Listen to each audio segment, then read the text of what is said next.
Hello everyone. इस video में हम जानने वाले हैं दिस दैट दीज और दोज का प्रयोग। आइए दिस दैट दीज और दोज का हिंदी एक बार जान लेते हैं कि हिंदी क्या होता है। देखिए, दिस का हिंदी अगर मैं बात करूं तो दिस का हिंदी होता है यह, दैट का हिंदी होता है वह, दिस का हिंदी होता है ये सब, दोज का हिंदी होता है वो सब। ठीक है, दिस का हिंदी होता है यह, दैट का हिंदी वह, दिस का हिंदी ये सब, दोज का हिंदी वो सब।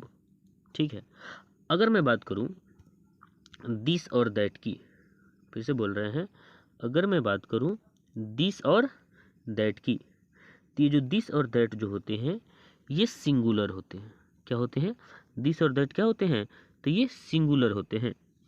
और अगर मैं बात करूं दीज और दोज की, फिर से बोल रहे हैं, अगर मैं बात करूं दीज और दोज की, तो ये होते हैं प्लुरल। दीज और दोज क्या होते हैं? प्लुरल होते हैं। इतना बात क्लियर है? फिर से बोल रहे हैं, दिस और दैट सिंगुलर होते हैं, दीज और दोज प्लुरल होते हैं। इतना बात क्लियर है? आइए नेक्स्ट देख लेते हैं। अगर मैं बात करूं नेक्स्ट की दिस और दीज की, सॉरी, अगर मैं बात करूं दिस और दीज की, तो ये जो दिस और दीज जो होता है ना, दिस और दीज ये सिंगुलर होता है, सॉरी नज़दीकी के लिए यूज होता है। दिस और दीज नज़दीकी के लिए यूज होता है। इसके बारे में और भी आगे हम लोग जानेंगे।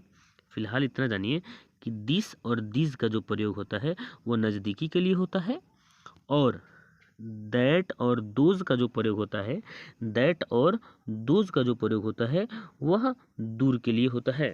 अर्थात हमने जाना कि कोई भी बात अगर कहा जाए नज़दीकी है तो दिस और दैट, कोई भी बात अगर दूर है तो किसका प्रयोग होगा? दूर है तो किसका प्रयोग होगा? दैट या फिर दोज का प्रयोग होगा। देखिए, अगर समझ में नहीं आ रहा होगा तो देख लेंगे, जो अलग अलग वर्ड के लिए हमने अलग अलग इंक यूज किया है। ठीक है, देखिए, अगर मैं बात करूं दिस और दैट की, दिस और दैट की, तो ये जो दिस और दैट जो होता है ना, दिस और जो दैट होता है वह सिंगुलर होता है। क्या होता है? सिंगुलर होता है। फिर से बोल रहे हैं, दिस और दैट सिंगुलर होता है। और अगर मैं बात करूं दिस और दोज की, तो दिस और दोज प्लुरल होता है। दिस और दोज क्या होता है? प्लुरल होता है। ठीक है, इतना बात क्लियर है? फिर से बोल रहे हैं, दिस और दैट सिंगुलर, दिस और दोज प्लुरल। अब देख लेते हैं, एक बार और क्लियर कर लेते हैं थोड़ा सा। और अगर आपको समझ में आ रहा होगा तो ध्यान से देखिए, ज़रूर बातें जो भी डाउट रह जाएगा वो आगे की वीडियो में ज़रूर समझ में आ जाएगा। देखिए, अगर मैं बात कहूँ दिस और दैट या फिर दिस और दोज, इनके साथ यूज होता है, इनके साथ यूज होता है कोई ना कोई नाउन। अब मन में आ गई ये नाउन क्या होता है। देखिए, अब इस छोटे से वीडियो में हम नाउन तो पढ़ा नहीं सकते हैं, लेकिन इतना बात जान लीजिए, कोई भी चीज़ें आपको दिखाई देता है या नाम रख लेते हो वो नाउन होता है।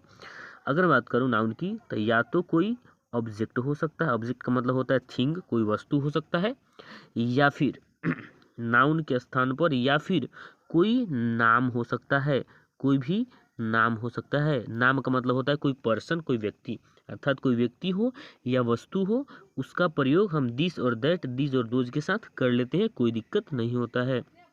फिर से बोल रहे हैं, और पहले ही बताए हैं, दिस और दैट जो होता है सिंगुलर होता है, दिस और दोज क्या होता है? प्लुरल होता है। तो अगर मैं बात करूँ दिस और दैट के साथ यूज होने वाले सब नाउन या ऑब्जेक्ट की या फिर कोई पर्सन की, तो दिस और दैट के साथ सिंगुलर सिंगुलर नाउन का प्रयोग होता है, अर्थात सिंगुलर पर्सन या फिर सिंगुलर कोई वस्तु का प्रयोग होगा। एगो मतलब एगो, सिंगुलर का मतलब होता है एक। ठीक है, और अगर मैं बात करूं दीज और दोज की, तो दीज और दोज के साथ यूज होने वाले वस्तु, यूज होने वाले पर्सन, यूज होने वाले व्यक्ति, वह हमेशा प्लुरल होगा, अर्थात यूज होने वाला जो नाउन होगा वह क्या होगा? प्लुरल होगा। इतना बात क्लियर है? एक बार और रिकॉल कर लेते हैं, दिस और दैट के साथ यूज होने वाला नाउन सिंगुलर, दिस और दोज के साथ यूज होने वाला नाउन प्लुरल। इतना बात क्लियर है? आइए आगे देख लेते हैं, पहले ही बताया, आइए एक बार आगे देख लेते हैं। देखिए, यहाँ पे लिखा हुआ है सिंगुलर। सिंगुलर का मतलब होता है कोई भी वस्तु, कोई भी व्यक्ति, अगर एगो है, एक है, मतलब कि वह सिंगुलर है। और प्लुरल की बात करूँ, कोई वस्तु एक से अधिक है, एक से अधिक है तो वह प्लूरल के अंडर में कंसीडर किया जाएगा, कोई वस्तु हो कोई पर्सन हो, ठीक है। और आइए देख लेते हैं दिस के साथ यूज होने वाला, दिस के साथ यूज होने वाला या फिर दैट के साथ यूज होने वाला नाउन हमेशा क्या होगा, दिस या दैट के साथ यूज होने वाला नाउन हमेशा सिंगुलर होगा। दिस या दैट के साथ यूज होने वाला नाउन क्या होगा, सिंगुलर होगा। दीज और दोज के साथ यूज होने वाला नाउन क्या होगा, तो प्लूरल होगा। दीज और दोज के साथ यूज होने वाला नाउन प्लूरल हो जाएगा। आइए नेक्स्ट कुछ और एग्जांपल में हम समझेंगे बेहतरीन रूप से। फिर से बोल रहे हैं, अगर नाउन सिंगुलर या प्लूरल की बात करूं तो जैसे बॉय, बॉय एक नाउन है, कोई व्यक्ति है, यह बॉय हमारा सिंगुलर है, इसमें अगर एस लगा देते हैं तो वह बन जाता है प्लूरल। अर्थात अगर एग्जाम्पल की बात करूं तो दिस के साथ बॉय लग जाएगा और दीज के साथ बॉयज़ लग जाएगा, दैट के साथ बॉय लग जाएगा, दोज के साथ बॉयज़ लग जाएगा। अर्थात सिंगुलर प्लूरल पे बारीकी से ध्यान देंगे। आइए कुछ एग्जाम्पल दे रखा है यहाँ पर, हम देख लेते हैं।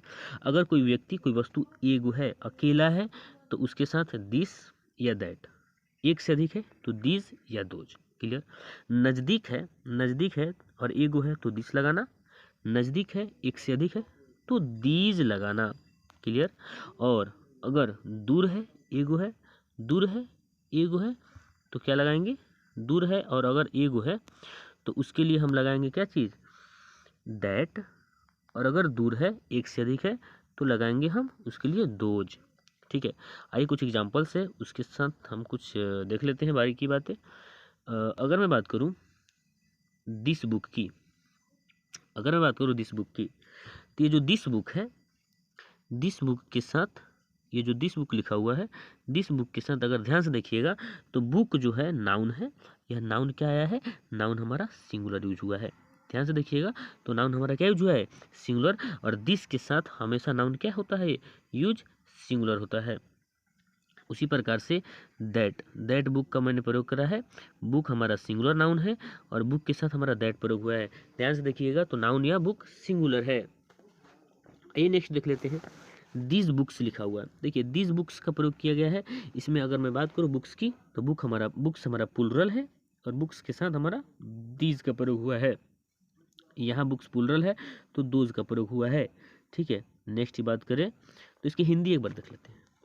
कोई वस्तु एगो है, हमारे पास नज़दीक है, तो दिस बुक का प्रयोग किया है, यानी कि यह किताब। हिंदी अगर आपको लिखना है तो कॉपी में नोट डाउन कर सकते हैं। फिर से बोल रहे हैं, दिस बुक लिखा हुआ है तो दिस बुक का हिंदी मतलब होता है यह किताब, मतलब कि नज़दीक है और एगो है। दैट बुक मतलब कोई किताब एगो है और दूर है, ठीक है। दीज बुक, दीज बुक से लिखा है कोई किताब बहुत सारा है और नज़दीक है। और देखिए दोज बुक से लिखा हुआ है कोई किताब एक से अधिक है और हमसे दूर है, तो दोज बुक्स का प्रयोग करेंगे।